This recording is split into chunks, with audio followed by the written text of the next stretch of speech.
Hey guys, thanks for joining me for another edition of my studio tour. This is Vicki, the Literal Crafter in Arctic, Western New York. And today we're going to be talking about paper storage. So up until now, we've looked at different areas of the studio, and I'm shifting gears a little bit.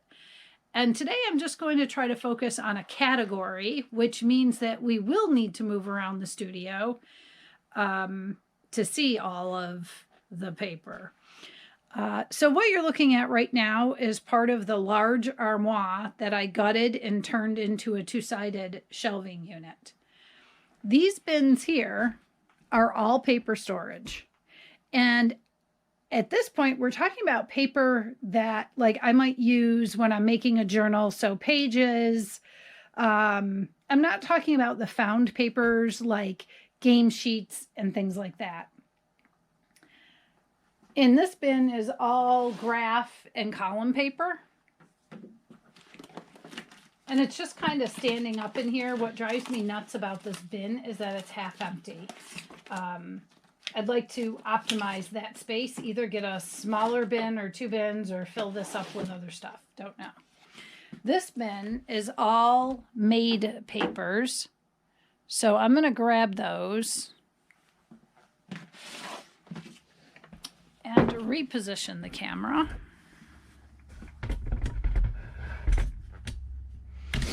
So these are papers, most of them done on the gel plate for the most part. I have my eco prints, and then I have various categories, and the categories were determined based on how I pull papers. So I have dyed and stenciled, so basically embellished cardstock, sprayed cardstock, and I suppose that could be one category, but I have it separate. Then I just have regular paper that is sprayed and ready to go, and this is a temporary category. I normally don't keep those, but I had a pile of them. I have Asemic writing papers. Oops. My black and white, tissue, and this is where it gets a little interesting. So I think a lot of people sort their gel prints by color, and I get that. I pull mine kind of differently. So I have a category called Pretty, and these are papers that are not grungy or dark colors. And they're just all in here. There's not a ton of them, which is kind of why I don't need to separate it by color. I've gotten to the point where I kind of make for a project, so I'm trying to not keep storing these types of papers. These were just pretty much made during a learning process or a class. So then I have vintage single-sided. So I will often use single-sided if I'm gluing it down. And then I have vintage double-sided, because those are ones that I might use as a page or an element or something like that. Then I have grungy double-sided, grungy single-sided, same concept. I have some master boards in here. I've made a few master boards. I rarely ever use them. I have some that I just don't like at all. Others that just sit here and wait. And then in the back are just some miscellaneous papers that are in here because they fit. So like this is the inside of a Amazon package, and the outside is actually has some gel printing on it. Then I have these circles that have this gold kind of mesh. And then this is just a piece that I was doing to make Mamagami. So those are my made papers. And when that bin is full, it's full. I don't let myself overflow to other things. And then there's this bin. This is almost all thrifted paper, so there's not a high volume of any one kind. And I've learned that I don't need this variety, so as I use it up, I don't try to replace it. And I'm just going to pull one out to show you. So the file folders are in vertical simply because of the size of the tote. And then each one has a tab telling me what's in it. So when I'm pulling paper, I can easily find exactly what I'm looking for. And then in the back are some just taller papers, onion paper, which is fantastic. And there's some rice papers, cicada papers. And then at the very back are address labels and sticker sheets and things. Okay, we're going to move to the other side of the armoire. Oh, I should have showed you something else on here. Let me back up. Okay, so if you've watched other videos, you've heard me say that I try to optimize space. This armoire had a built-in shelf right here that I did not want to move. It's very sturdy and somewhat structural, but I did need this space here. So I ended up creating a very small space, and I'm gonna lower the camera here so you can see it. Give me a second. Got the camera on a tripod today, so it makes it going up and down with the cameras a little bit harder. Let me make sure that you can see that. Yep, okay.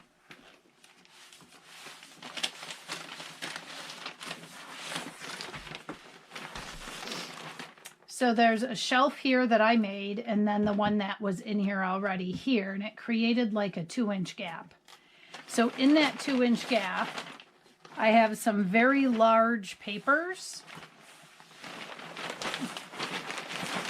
and they're just separated by poster board. I'm going to put this back in there so you get the idea of what I did here.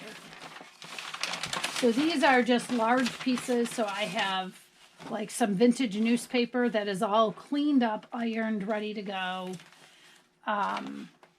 Just different found papers. These are large pieces, and sure, I could tear them up and fit them in my bins, but I left them whole, and when I know what I'm going to do with them, I'll cut them down at that point. The other thing that's here is this space is pretty deep. It's almost 2 feet deep front to back. So I made a tray here out of an Amazon box. And these are some large pieces of paper as well. And I made myself a little cheat sheet of what's in there so that when I pull it out, I know. And you can see there's a lot of 11 by 17 in here. I have a beautiful gift bag and I left it whole, but I will end up cutting that. Large black paper is in here. So that's a good storage for those larger papers that are too tall and won't fit in these things. Then I have this spot on the end fit this perfectly, and these are the small paper pads. Actually, most of these are really heavy. They're cardstocky more than paper. And all of these I got for free from a neighbor, almost all of them. So I store those there simply because they fit. I rarely use them. Should probably even consider gifting some of those. This here is an Amazon box that I made kind of into a sleeve. And I did that simply because there's this space here. And so I made this box to fit that space. And these are all paper doilies. So I've thrifted all kinds of sizes and shapes of doilies, and they just fit nice there. So I keep them there and they're visible, more likely to be used. Okay, now we're going to go to the other side of the armoire.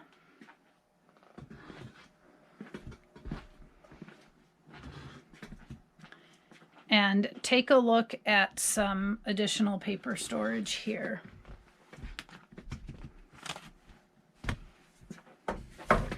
So I have this basket. This is 6x6, 8x8, those types of paper pads. They're stored upside down, oops, so that I can flip through them. There is some loose paper in here at the front, kind of sorted by color. And then I have some paper packs kind of off here to the side. I don't use this kind of stuff a lot. Again, I thrift this stuff so cheap, so that's why I have it. And And then, you know, this is my only paper book. That's here. There are some of the adult coloring books here. And then just some large tabs and other types of papery items are here. And this stuff is here because it fits, right? I mean, ideally, I'd have one spot in the studio for all of my paper. It just doesn't optimize space if I do that. Okay, let's take a look at this green drawered cabinet. And I'm just getting the tripod legs out again. Sorry for the wiggling, guys. Okay, so this cabinet that we're looking at, these two columns of drawers here are all, almost all types of paper. So there's like 20-pound copy paper, 32-pound, 40-pound cardstock, premium presentation, legal size, different types of photo papers.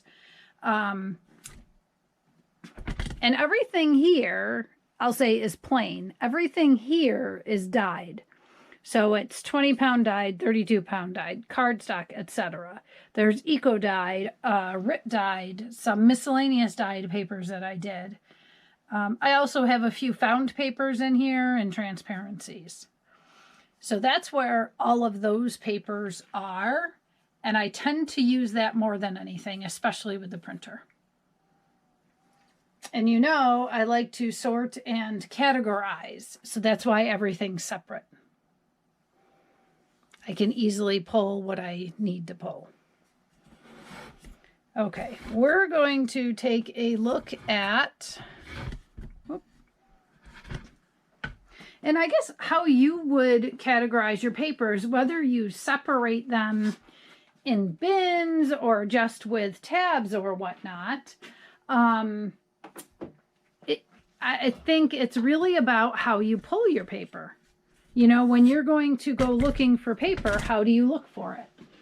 Do you look for it by dyed or plain? Do you look for it by weight, etc.? Okay, so this is these two bins here, the black one and the blue one. I consider them more mixed media paper. So watercolor papers, mixed media papers, heavyweight papers. There's a lot of thrifted paper in here that I use on the gel plate. And then there's my quality mixed media paper that I treat like gold. And that's like my Bristol Smooth and my watercolor, my canvas paper, and things like that. All of that is in here in a kind of a different area of the studio because I mostly use it with the gel plate. That's not true. My mixed media paper I use at my desk a lot, but it's all here with what I consider to be mixed media papers. We'll look more in that armoire in a later video. I just wanted to show you the mixed media paper. And actually, I should show you something in here. So, in the storage of the paper, because part of the reason why I like to do these videos is to share like some storage or organization ideas, and I hope it's helpful to you guys. So you can kind of see it gets bigger as it goes back. So these, and everything's labeled, like everything up here is kind of your lower paper. So this is mostly letter sized, approximately 8.5 by 11. These are kind of out of order in terms of height, but they're floppy, so I'm okay with that. Then we get to 12 by 12 scrapbook paper that I don't care for the prints, so I will go over it with the gel plate. Tyvek envelopes. If you are a gel plate printer and you've never tried vacuum cleaner bags, I suggest you do. They are great on the gel plate. And I get those thrifting, so I don't go buy expensive ones and print on them. So there's just all different types of paper in here. Like here's a heavy watercolor paper. It was in a pad, in a thrift store, and one side of every sheet was painted or watercolored on and the other side was blank. So I use those as well. And then in the back there, when they were on sale, I bought a bunch of pads. So they're just back there for when I need a new pad. Okay, that was mixed media. Now I think we just have one other area to look at for paper. So we're going to head on over into my main crafting space, which if you've seen my other videos, then you have seen this space.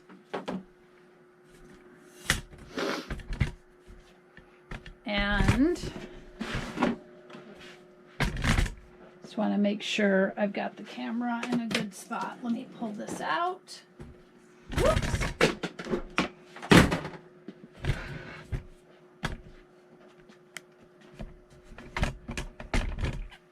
So in this tote, this tote sits on a furniture mover that easily rolls underneath my work desk.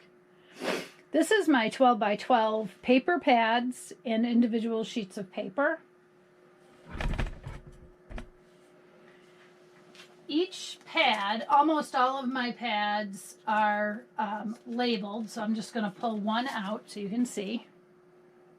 It's labeled upside down because these were stored differently before. They were stored flat, now they're stored vertical. But it tells me that this is a travel themed pad. So I can find what I'm looking for by using the tabs. Then I have a bunch right here without tabs, and I consider those to be what I call pretties. So these are the pads that have really pretty paper in them, but they're not necessarily color or theme specific.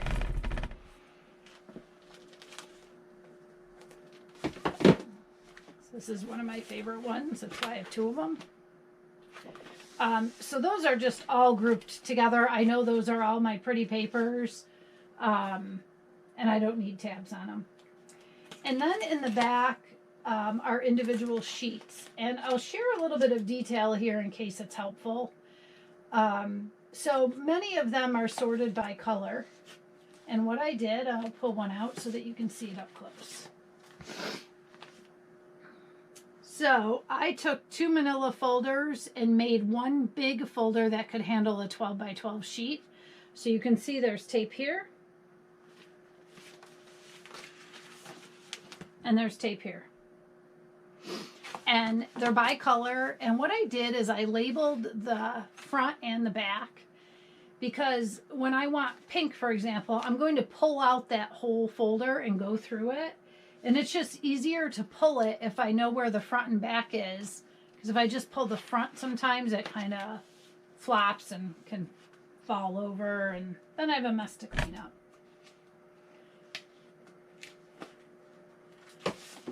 So before I get to my color separated ones, I have some other categories. So my rice papers are in here.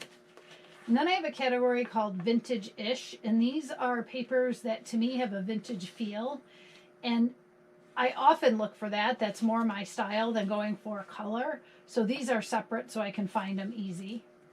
Then I have a category called one-sided dyed. So these are papers that have a print on one side. They were white on the other.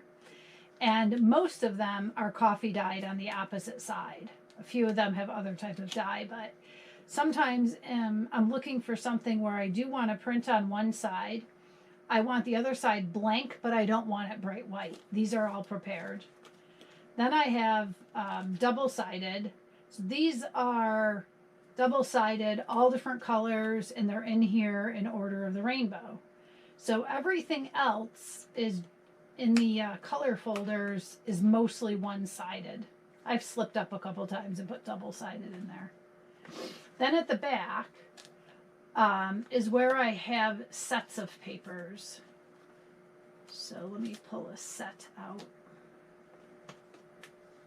Oops. So these are individual sheets. They were not in a pad, and they all go together. So I consider that a set, and it's just in a 12 by 12 scrapbook page protector. Like Stamparia's Clockwise is in here. And here's one. So all you Stampin' Up! People that have been around for a while, you might recognize this from, I don't know, probably close to 20 years ago. To me, it's one of the most beautiful pattern papers I've ever seen.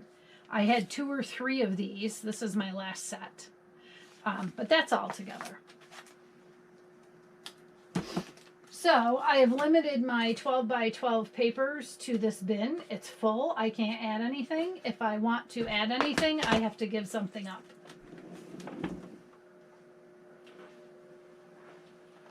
Okay, so that is my paper storage for the types of papers that are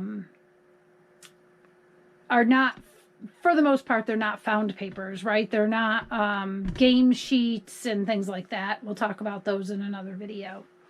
So I'm glad you stuck with me through the video.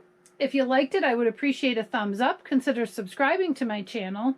I hope I see you back here again soon, and make it a crafty day. Bye, guys.